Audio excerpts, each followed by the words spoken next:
Hello, two heads up here. Welcome to another brief guide. This time it's an explanation for how to quickly degrade and recharge your crystal shield. So here's a dilemma. You just completed Roving Elves and you picked the crystal shield and it's partially degraded and kind of useless. It's a 3 out of 10 shield, doesn't have good melee defense stats, and you just want to revert it to a seed, get it back to a full crystal shield, recharge it back, and then imbue it at Nightmare Zone. I'm going to show you how to do all of that. So how do you degrade it quickly? Well, I'm here at the Lumbridge chest in the Lumbridge basement, and all you need is just to equip the crystal shield, which I'm not going to do. Mine's 9 out of 10. Mine's perfect. I ain't fucking degrading it. Instead, I'm just going to wear the Dragon Square shield for emphasis. So you go in here with no light or anything. And so when you're in here long enough, it'll start to show that you feel bugs creeping, insects skittering all over the ground. That's right. Yes. And then you'll start to take a bunch of ones. Now, if you know anything about the crystal shield, it only degrades when you actually take damage. It doesn't degrade when you get hit zeros. And a crystal shield has one charge, and has a bunch of charges, and each charge is depleted when you take damage. One charge is depleted whether you take 1 damage or 30 damage. So, as you can see, I'm taking a bunch of ones here, and it's a very fast way to degrade your crystal shield. The fastest in the game, pretty much.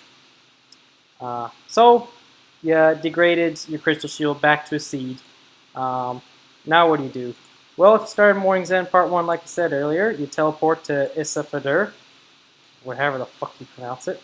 So that's where we're going to go. And so, to recharge your crystal shield for the first time, it's 750k, and it progressively gets cheaper and cheaper all the way down to 150k. 150k to recharge the second best shield in the game is pretty sweet. Great deal. Another thing you have to keep in mind, every time you revert the shield or bow back to the seed, you do need to imbue it again. It doesn't stay imbued. So, but it only costs 20k to imbue the shield or the bow. So it's a great deal. Alright, so pay attention to where I'm going here. I'm just heading west.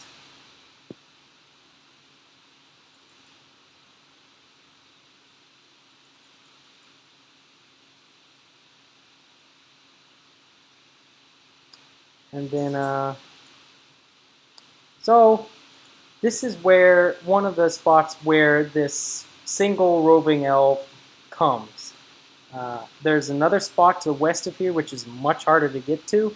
Now keep in mind, this elf is different from the elves that you interacted with during the Roving Elves quest. This is just a single elf, and she'll offer to recharge your crystal shield if you have enough money and the crystal seed. So you can just wait here, or you can keep hopping worlds until you find this elf bitch here.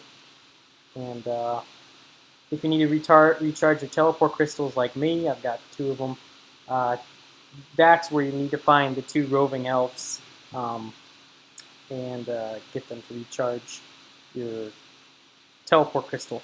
Another few things to keep in mind: you can only get a crystal seed to make the crystal bow or shield. You can only get it from completing the quest, and you can only get it by buying a brand new bow or shield from the roving elves. So the 2 elves, the guy sells brand new bows or shields, which are tradable when they say new, but are not tradable when they say full or anything lower than full. That's the only way to get crystal seeds. No monster in the game, unfortunately, drops them.